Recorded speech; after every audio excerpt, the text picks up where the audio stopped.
morning. We are from the BEd department and we are conducting an interview about gender awareness. And I am Ava June Valera.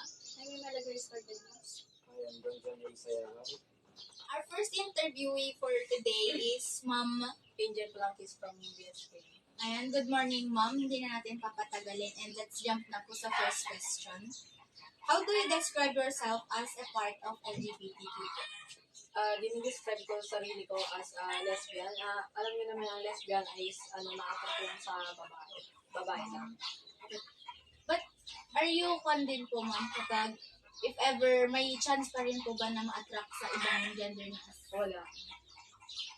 Next question po is, are you aware po kapag na, di ba, if ibang gender po is nagro-cross-dressing, are you cross-dressing? How do you feel po kapag if you're doing it? Do you feel more likely yourself or parang nag-describe mo ba yung self mo ba? Anong reaction ng parents mo nung nalaman nila kasali ka sa LGBT?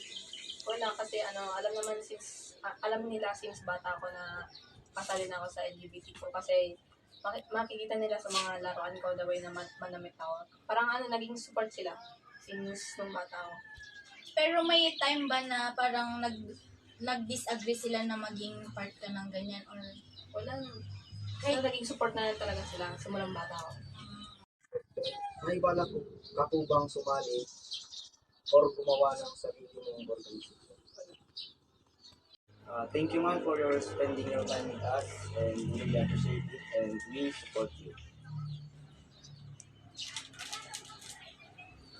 Thank you. So we're from the Ad1A and we are here to interview Kuya Jay about gender awareness. How are you, Kuya Jay? How old are you po? 40. How did you discover for your gender identity? 2020. Paano po na ganun pala yung gender mo na Paano mo siya nalaman or Kuya? Parang gataw ko. How do you describe yourself as a part of the LGBT? Na-try mo na din yung magka-girlfriend ka nun? Hindi. Or na-attract ka sa babae? Lalaki yun.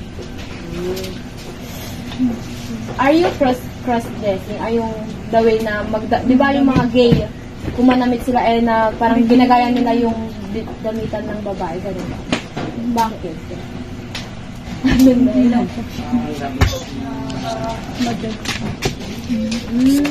Madjudge.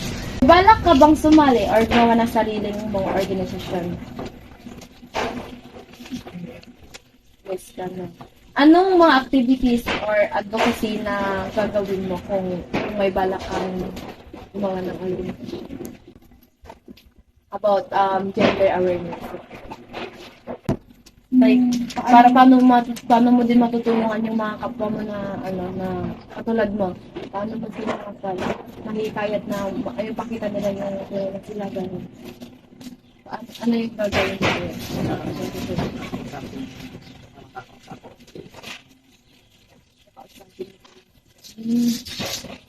Ano naman yung naging reaction ng parents mo nung nalaman nila na isa kang part ng LGBTQ?